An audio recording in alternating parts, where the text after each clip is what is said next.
நேரம் 9 மணி. இலங்கை ஒலிபரப்பு கூட்டுத்தாபனம் செய்திகள்.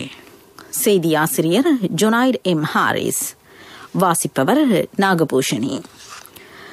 நல்லாட்சி அரசாங்கம் 15 மாத காலப்பகுதிக்குள் $6,900 மில்லியன் 7.8% வட்டியின் கீழ் கடனாக பெற்றிருப்பதாக ராஜாங்க அமைச்சர் அஜித் நிவாட் கப்ரால் பாராளுமன்றத்தில் தெரிவிப்பு.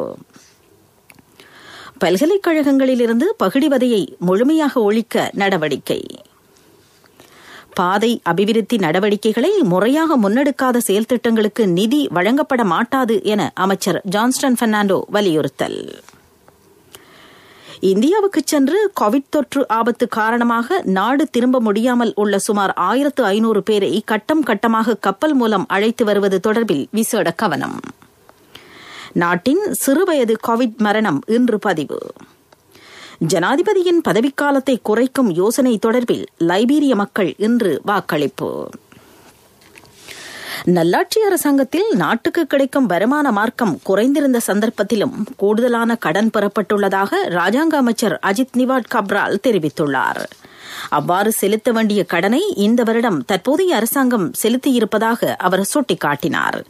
எதிர்காலத்திலும் கடன் செலுத்தப்படும். நல்லாட்சி அரசாங்கம் 2018 ஆண்டு ஏப்ரல் மாதம் முதல் கடந்த வருடம் ஜூன் மாதம் வரையான 15 மாத கால பகுதிக்குள் $6,900 மில்லியன் 7.8% வட்டியின் கீழ் 10 வருடங்களில் திருப்பிச் செலுத்தக்கூடியவாறு கடனாக பெற்றிருந்தது. இதனால் ஹம்பாந்தோட்டை போன்ற 6 துறைமுகங்களை மூட வேண்டிய நிலை ஏற்பட்டதாக அவர் குறிப்பிட்டார். பாராளுமன்றத்தில் வரவு செலவு திட்ட குழுநிலை விவாதத்தின் போது எதிர்க்கட்சித் தலைவர் சஜித் பிரேமதாச எழுப்பிய கேள்விகளுக்கு பதிலளிக்கும் போது அவர் இந்த கருத்துக்களை முன்வைத்தார். மஹிந்த ராஜபக்ஷ அரசாங்கத்தில் கடன் பெற்று துறைமுகம் போன்ற பாரிய அபிவிருத்தி திட்டங்களை முன்னெடுத்ததாக அவர் குறிப்பிட்டார். பல்கலைக்கழகங்களிலிருந்து பகிடிவதையை முழுமையாக ஒழிக்க நடவடிக்கை எடுப்பதாக அமைச்சர் பேராசிரியர் GL பீரிஸ் தெரிவித்துள்ளார். பல்கலைக்கழக கட்டமைப்பை ஒழுங்காக முன்னெடுத்துச் செல்வதற்கு இது முக்கியமான விடயமாகும். சில சந்தர்ப்பங்களில் மாணவர்கள் உயிரையும் இழக்க வேண்டிய சூழ்நிலை ஏற்படுகிறது. மேலும் சிலர் நோய்வாய்ப்படுகின்றனர். கல்வித்துறையின் பிரதான பிரச்சினையும் தற்போது இனங்காணப்பட்டுள்ளது. கல்விக்கும் தொழிற்சந்தைக்கும் இடையில் காணப்படும் இடைவெளி இதில் பிரதான அம்சமாகும். இதற்கான அரசாங்கத்தின் புதிய வேலைத்திட்டம் அடுத்த வருடம் முதல் முன்னெடுக்க எதிர்பார்க்கப்பட்டுள்ளது.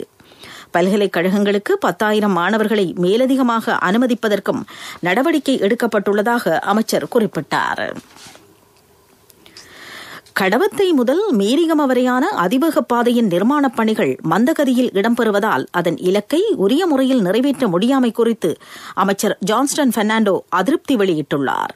இது தொடர்பில் உடனடியாக அறிக்கை ஒன்றை சமர்ப்பிக்குமாறு அவர் பெருந்தெருக்கள் அமைச்சின் அதிகாரிகளை பணித்துள்ளார்.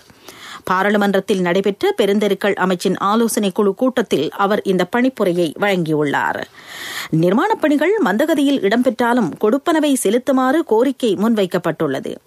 அந்த கொடுப்பனவுகளை உடனடியாக நிறுத்துமாறு அமைச்சர் பணித்துள்ளார். அபிவிருத்தி நடவடிக்கைகளை முறையாக முன்னெடுக்காத செயல்திட்டங்களுக்கு நிதி வழங்கப்பட மாட்டாது என அமைச்சர் குறிப்பிட்டுள்ளார். உரிய காலத்திற்குள் வேலைகளை நிறைவு செய்ய தவறும் ஒப்பந்தக்காரர்களின் உடன்படிக்கைகளை தடை செய்வதற்கும் அவ்வாறான நிறுவனங்களை கருப்பு பட்டியலில் சேர்ப்பதற்கும் நடவடிக்கை எடுக்குமாறு அமைச்சர் அதிகாரிகளை பணித்துள்ளார். கொரோனா தொற்று ஆபத்து காரணமாக வெளிநாடுகளில் நிர்கதிக்காகியுள்ள இலங்கையர்களில் இதுவரை 45,509 பேர் நாடு திரும்பியிருப்பதாக அமைச்சர் பிரசன்ன ரணதுங்க தெரிவித்துள்ளார்.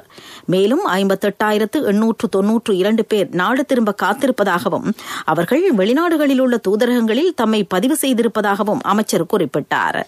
கடந்த மார்ச் மாதம் 10ஆம் திகதி முதல் நவம்பர் 30ஆம் திகதி வரை கட்டுநாயக்க விமான நிலையத்தினூடாக 33,063 இலங்கையர்களும் மத்தள விமான நிலையத்தினூடாக 12,446 பேரும் வந்துள்ளனர். இவர்களில் 30,000க்கும் மேற்பட்டோர் வெளிநாடுகளில் தொழில் புரிந்தவர்களாவர்.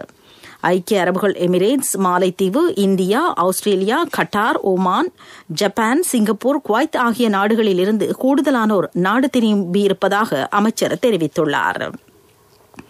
இன்று மேலும் 481 இலங்கையர்கள் நாடு திரும்பியுள்ளனர். இதேவேளை பல்வேறு தேவைகளுக்காக குறுங்கால அடிப்படையில் இந்தியாவுக்கு சென்று கோவிட் தொற்று காரணமாக நாடு திரும்ப முடியாமல் உள்ள சுமார் 1500 பேரை கட்டம் கட்டமாக கப்பல் மூலம் அழைத்து வருவது தொடர்பில் இலங்கை அரசாங்கம் இந்தியாவுடன் பேச்சுவார்த்தை நடத்தி வருகின்றது. அமைச்சர்களான தினேஷ் குணவர்தன, டக்ளஸ் தேவானந்தா ஆகியோர் இது தொடர்பில் நேற்று இந்திய உயர்ஸ்தானிகர் கோபால் பக்லேயுடன் வெளிவிவகார அமைச்சில் பேச்சுவார்த்தை நடத்தியுள்ளனர். இந்திய மீனவர்கள் இலங்கை கடற்பரப்பிற்குள் அத்துமீறி மீன்பிடிப்பது தொடர்பிலும் அங்கு கவனம் செலுத்தப்பட்டது. இந்த மாத இறுதிப் பகுதியில் இது தொடர்பான மற்றொரு பேச்சுவார்த்தையும் இடம்பெறவுள்ளது. நீங்கள் கேட்டுக்கொண்டிருப்பது இலங்கை ஒலிபரப்பு கூட்டுத்தாபனத்தின் செய்திகள்.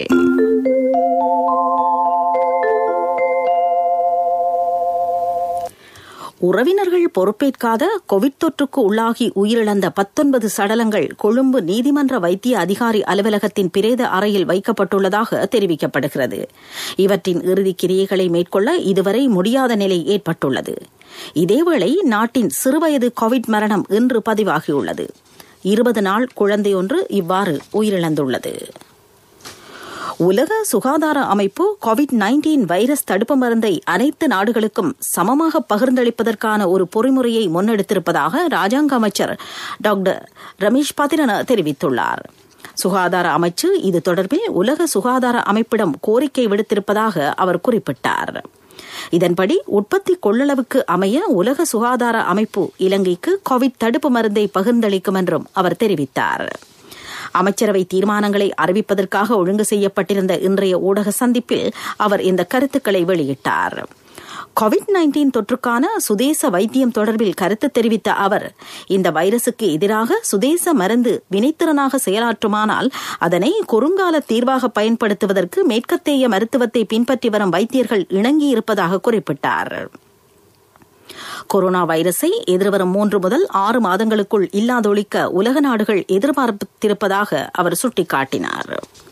இதேவேளை கோவிட் தொற்றுக்குள்ளானவர்கள் தமது நோயை மறைக்க மேற்கொள்ளும் முயற்சி காரணமாக தொற்றை கட்டுப்படுத்தும் நடவடிக்கைகளில் ஏற்பட்டுள்ள சிக்கலை தீர்ப்பதற்கான ஒரு மூலோபாய திட்டம் அவசியப்படுவதாக ராஜாங்க அமைச்சர் சுதர்ஷினி பெர்னாண்டோ புள்ளே தெரிவித்துள்ளார்.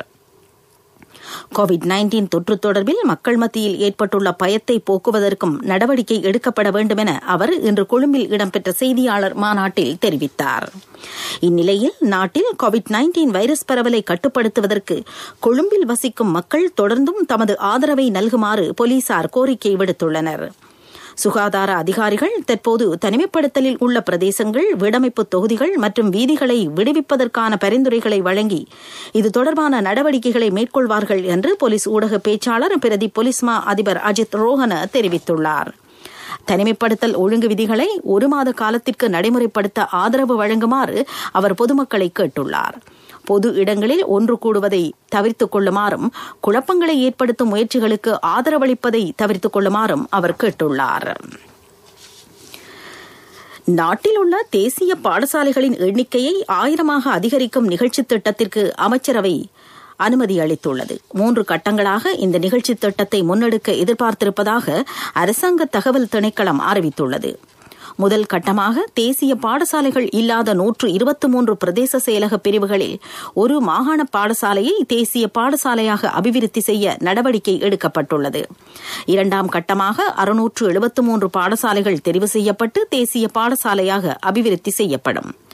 3ஆம் கட்டத்தின் கீழ் தற்போதுள்ள 373 தேசிய பாடசாலைகளை மேலும் அபிவிருத்தி செய்வதற்கு நடவடிக்கை எடுக்கப்படும். இதேவேளை சியம்பலாண்டுவ சூரிய சக்தி மின் நிலைய செயல் திட்டத்தை தனியார் துறை முதலீடுகள் ஊடாக நடைமுறைப்படுத்துவதற்கான பிரேரணைக்கும் அமைச்சரவை அனுமதி அளித்துள்ளது. ரன்மினித்தென்ன மஹிந்த ராஜபக்ஷ தேசிய சினிமா பூங்காவை புதுப்பிப்பதற்காக திரைசேரி நிதியை ஒதுக்குவதற்கு பிரதமர் முன்வைத்த யோசனைக்கும் அமைச்சரவை அனுமதி அளித்துள்ளது. ஐக்கிய மக்கள் சக்தி பாராளுமன்ற உறுப்பினர் திஸ்ஸ அத்தநாயக்க எழுதிய 2 நூல்கள் இன்று ஜனாதிபதி கோட்டாபய ராஜபக்ஷவிடம் கையளிக்கப்பட்டன. இந்த நிகழ்வு ஜனாதிபதி செயலகத்தில் இடம்பெற்றது. திஸ்ஸா தநாயக்க விளக்கமறியலில் இருக்கும்போது கோட்டாபய ராஜபக்ஷ அவரை சுகம் விசாரிக்க சென்றிருந்தார். இதற்கு நன்றி தெரிவிப்பதற்கான விசேட சந்தர்ப்பமாக கருதி இந்த நூல்களை அவர் ஜனாதிபதியிடம் கையளித்துள்ளார்.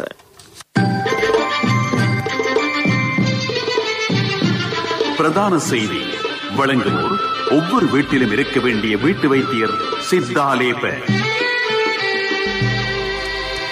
நல்லாட்சி காலத்தில் இடம்பெற்றதாக கூறப்படும் அரசியல் பழிவாங்கல் தொடர்பில் விசாரிப்பதற்காக நியமிக்கப்பட்ட ஜனாதிபதி ஆணைக்குழு இன்று தமது அறிக்கையை ஜனாதிபதி கோட்டாபய ராஜபக்ஷவிடம் கையளித்தது. ஆணைக்குழுவின் தலைவர் ஓய்வு பெற்ற உயர்நீதிமன்ற நீதிபதி உப்பாலி அபேரத்ன இந்த அறிக்கையை ஜனாதிபதி செயலகத்தில் வைத்து கையளித்தார். மொத்தம் 1917 முறைப்பாடுகள் கிடைக்கப்பெற்றதாக தெரிவிக்கப்படுகிறது. 3 அத்தியாயங்களை கொண்ட இந்த அறிக்கை 2043 பக்கங்களை கொண்டதாகும்.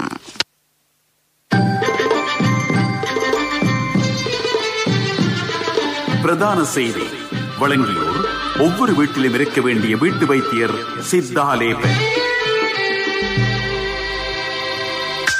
உங்கள் கவனத்திற்கு ஆனமடு தேர்தல் தொகுதிக்கு உட்பட்ட ஆண்டிகம மதவாக்குளம் பிரதான பாதையில் பெரியமடு பிரதேசம் முதல் மதவாக்குளம் வரையான பாதை கடுமையாக சேதமடைந்துள்ளது.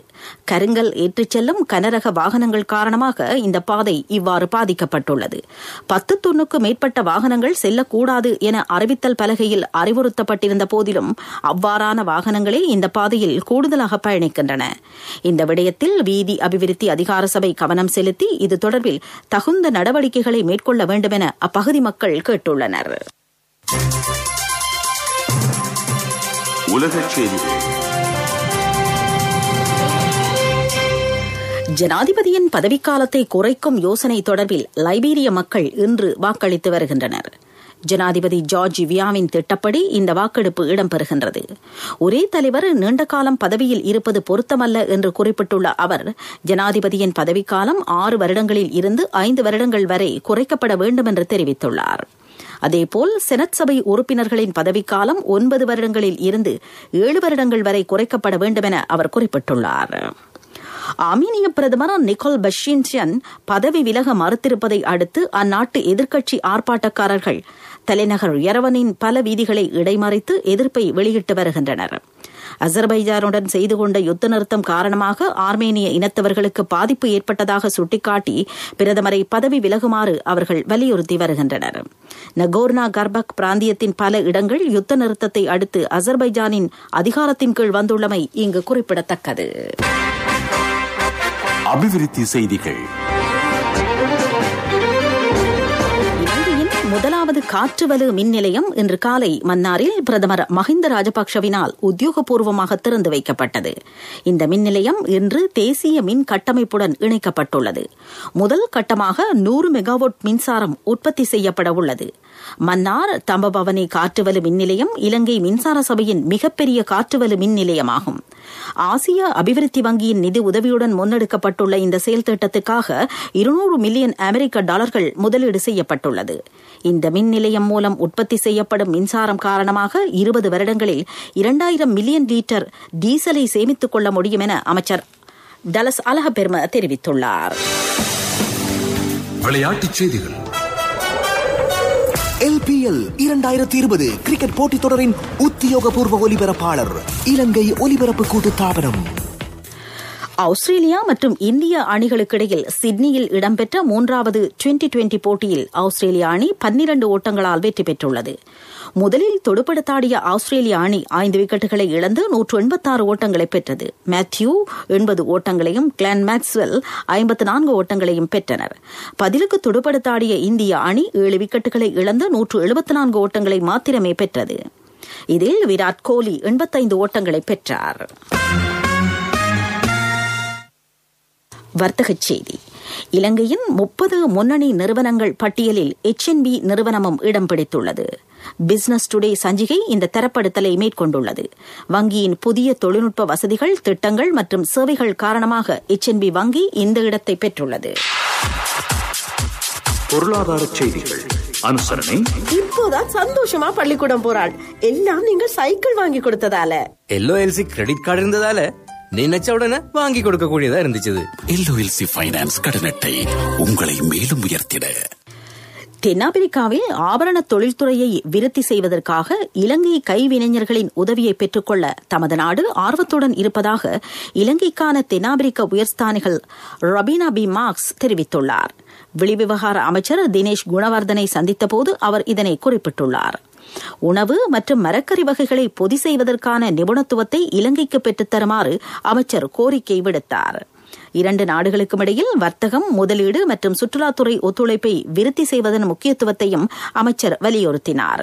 தென்னாப்பிரிக்க விநியோக வலையமைப்பினூடாக ஆப்பிரிக்க கண்ட நாடுகளுக்கு தேயிலை ஏற்றுமதியை விருத்தி செய்வது குறித்தும் இந்த கலந்துரையாடலின் போது கவனம் செலுத்தப்பட்டது. என் கணவன் எனக்கு தந்த மோதிரம் தான் என் வாழ்க்கை. LOLCக்கும் உங்களோட தங்கம் உயிரை போன்றது. உங்களோட தங்கம் எங்கள்கிட்ட இருக்கிற வரைக்கும் உங்களுக்கு ஆயுள் காப்புறுதி தருவது நாங்க மட்டும்தான். நேரத்துக்கு தவணை செலுத்த முடியாம போனா உங்களோட தங்கத்தை உங்களுக்கு திருப்பி தருவதுதான் எங்கட நோக்கம். உங்களோட தவணையை நேரத்துக்கு செலுத்த முடியாம போனா அதற்கு தீர்வும் நாங்க தருவோம். நான் எதிர்பார்த்த தொகையை விட அதிகம் கிடைச்சதும் இல்லாம வேலையும் சுலபமா முடிஞ்சு எனக்கு மதிப்புமிக்க பரிசும் கிடைச்சது. LOLCயிடமிருந்து பெறும் சேவை தங்கத்துக்கு நிகரானது. LOLC ஃபைனான்ஸ் ரன்சவிரண்ய சேவை. தங்கம். காலநிலை அறிக்கை. வடக்கு, கிழக்கு, ஊவா மாகாணங்களிலும் அனுராதபுரம், ஹம்பந்தோட்டை ஆகிய மாவட்டங்களிலும் மழை பெய்யக்கூடும் என வளிமண்டலவியல் திணைக்களம் எதிர்வு கூறியிருக்கிறது. சபரகமுவ, மத்திய, மேல் மாகாணங்களிலும் காலி, மாத்தறை மாவட்டங்களிலும் இரவு வேளையில் மழை அல்லது இடியுடன் கூடிய மழை பெய்யலாம்.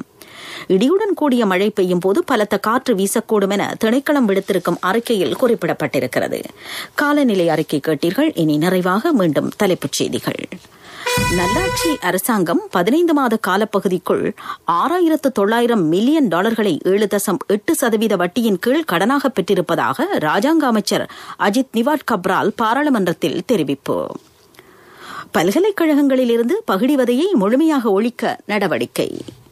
பாதை அபிவிருத்தி நடவடிக்கைகளை முறையாக முன்னெடுக்காத செயல் திட்டங்களுக்கு நிதி வழங்கப்பட மாட்டாது என அமைச்சர் ஜான்ஸ்டன் பெர்னாண்டோ வலியுறுத்தல். இந்தியாவுக்கு சென்று கோவிட் தொற்று ஆபத்து காரணமாக நாடு திரும்ப முடியாமல் உள்ள சுமார் 1500 பேரை கட்டம் கட்டமாக கப்பல் மூலம் அழைத்து வருவது தொடர்பில் விசேட கவனம். நாட்டின் சிறுவயது கோவிட் மரணம் இன்று பதிவு. ஜனாதிபதியின் பதவிக்காலத்தை குறைக்கும் யோசனை தொடர்பில் லைபீரிய மக்கள் இன்று வாக்களிப்பு. இத்துடன் செய்திகள் முடிவடைந்தன.